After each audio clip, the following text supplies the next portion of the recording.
Jesus Christ, woman, please stand up, stand up, stand up.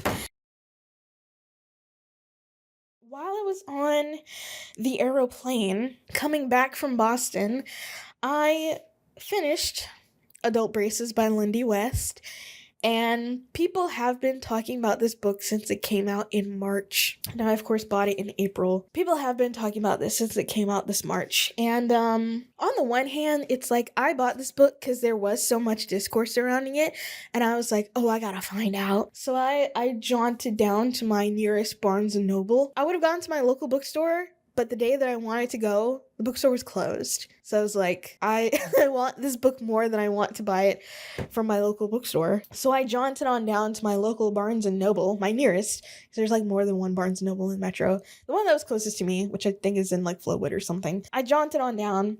I purchased this, paid full price for it, which was full hardcover price, which was, how much is this? Is it on the back? 29 United States dollars for the hardcover first edition. And I will say, I did talk about this a little bit in a previous episode, but now that I'm finished with it, I feel like I can give an accurate read on it. The whole thing about this book, it's a memoir, and it follows our author, Lindy West, who, by the way, I wasn't really familiar with her work prior to this, but now I understand that she is one of these very big names in the online feminist space who also got, the requisite online wave of hate during the anti-SJW post-Gamergate online space that was just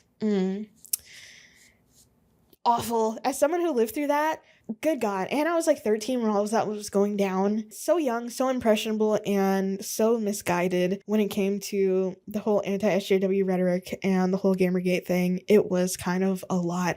I have sort of made 2 videos reckoning with that on my main channel, probably a couple of the better video essays that I've made in my time. All that aside, she was one of the bigger feminist writers. She was one of the, I don't know if she was a health at every size person, but she was a body positivity person. Back when that was like really radical to be doing that in the, early 2010s. But this is my first introduction to Lindy West. I will say, pros and cons. The pros of this book, it did grow on me the way that it was written, because it is kind of written like a blog post. Like, whatever the opposite of literary fiction is, that is how this is written. That does make it very approachable, very readable. The pacing isn't too off. So, that I would say is a good thing for, being able to follow along with it. It's got all these like footnotes and stuff in there. Not really that many footnotes, but they're like kind of jokey. And it is funny. I wouldn't say laugh out loud funny, but I found some humor and amusement to it. And also by the end of it, I did really find myself maybe not feeling bad for Lindy, but just endeared to her. I did feel a little bit bad for her, but I was definitely endeared to her by the end of it. That being said, Jesus Christ, woman, please stand up, stand up, stand up.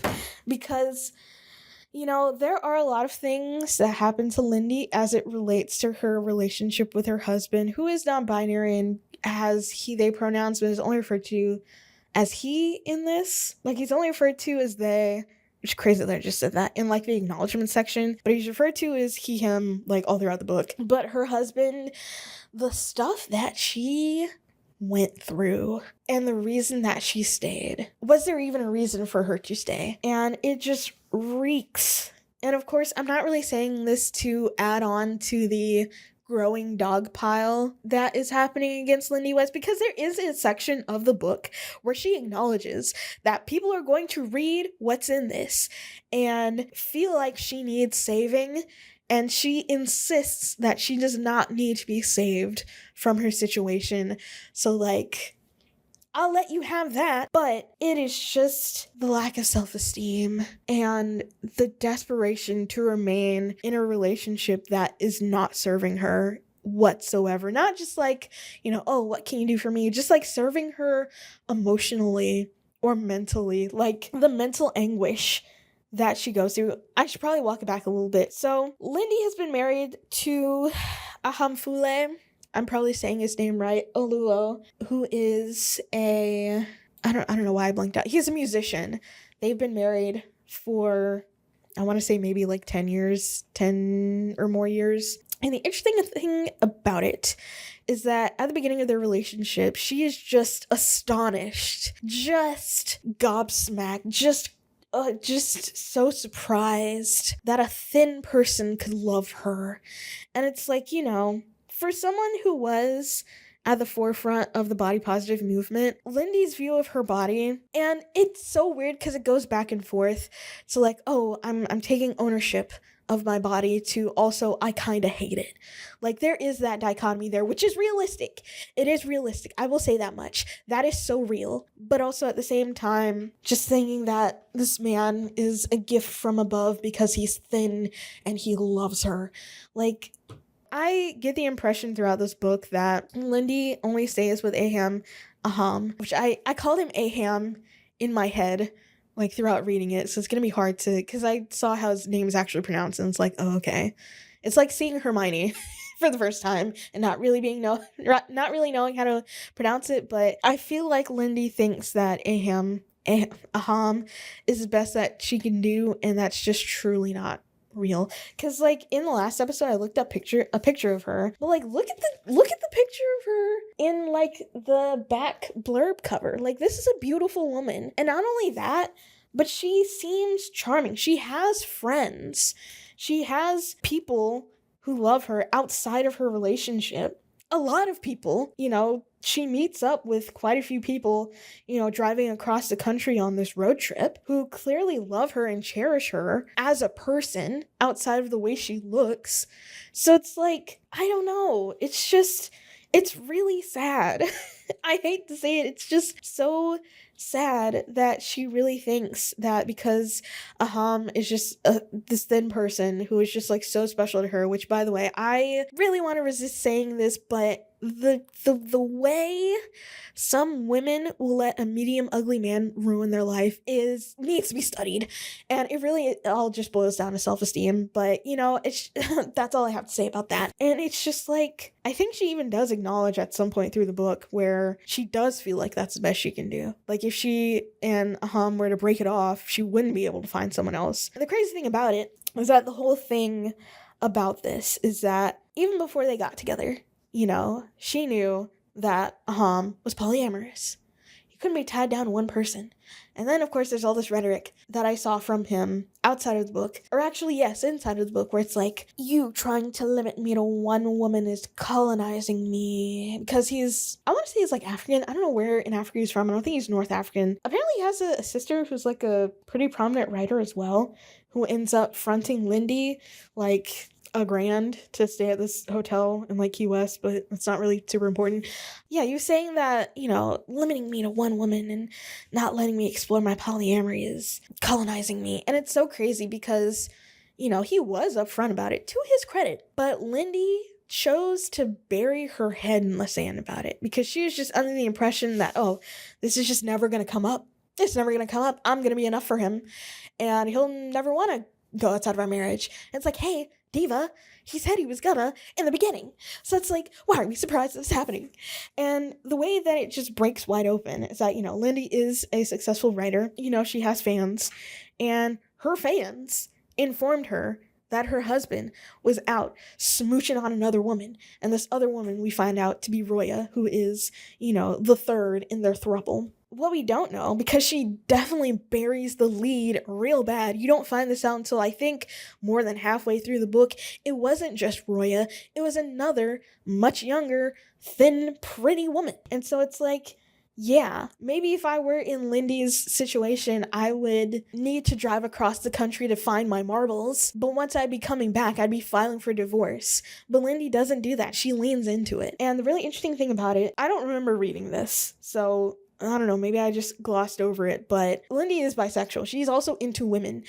But the way that the loathsome just harrowing way that she writes about herself and her sexuality as it relates to men versus how she writes herself and her sexuality as it relates to Roya. Worlds apart.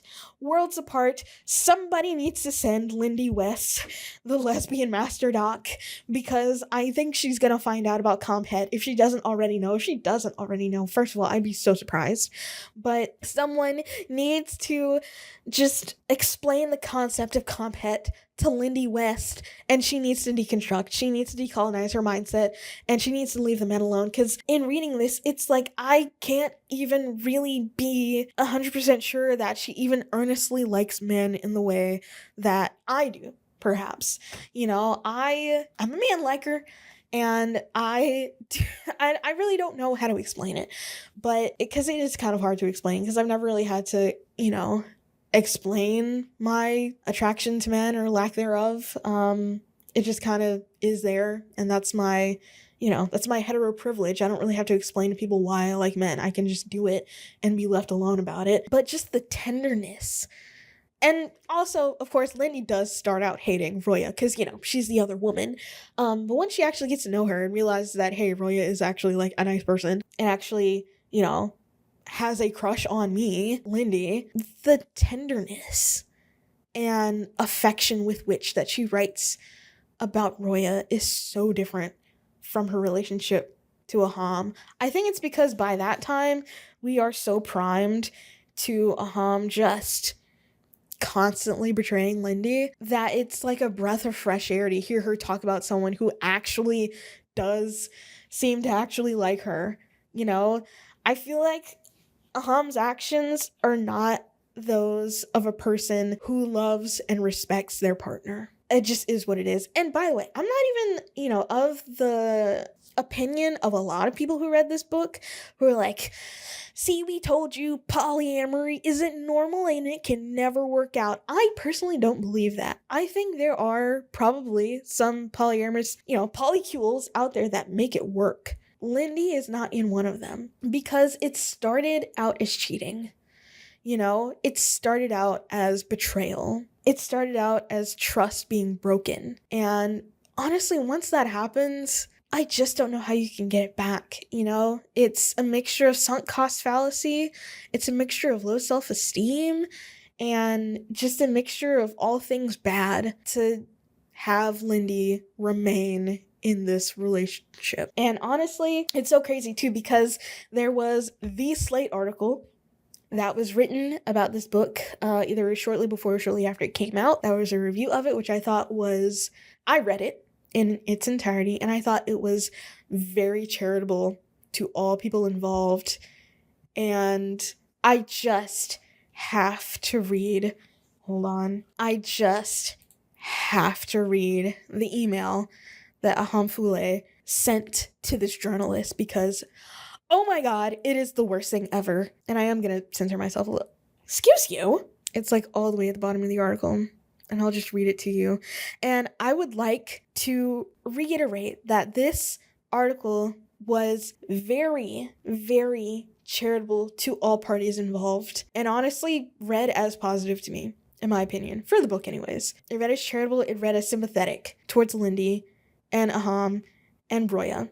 So here is Aham's email back to this journalist, which I'm going to have to censor a little bit. This is such a crappy thing to do. So, Scotchy? Is that her name? I think so. You intentionally skewed this story to fit your own bitter narrative. Because again, the person who wrote this Slate article also wrote a memoir about her own divorce. And I'm not really sure about the circumstances surrounding her divorce, but she has a notable memoir about her divorce. You intentionally skewed the story to fit your own bitter narrative. You wasted my time and all of our time to write an article that was going to be the same no matter what we said. You absolutely dehumanized me and intentionally diminished my personhood and career. Roya and I were on a shared project in Boston, which for context, at the beginning of the article, because the journalist spent some time with Lindy, to kind of profile her for this, for the, memoir, I guess. And she said that Lindy was home alone and Aham and Roya were in Boston on a shared project, which is factually true. They were there on a shared project. She was producing something, some kind of, he was performing, I'll just read it. Roya and I were on a shared project in Boston? Question mark, question mark, question mark, or however you worded it, question mark, question mark, question mark. I was performing 4 shows at the Paramount, and Roya is my producer. By the way, this has great copy pasta material, or possibilities. I just want to say that. By the way, also, Aham isn't even really mentioned, not even really centered all that much in this article, but he took such issue with it. I'm a person with a life and a great career and a complicated life. With a life, a great career, and a complicated life, and you boiled me down to a cheater who's on a school project making a diorama or some crap because you're mad about your life. You barely wrote about the book. Not true, by the way. Not true. There were several excerpts from the book. You just wrote rage bait article specifically designed to direct hate towards me.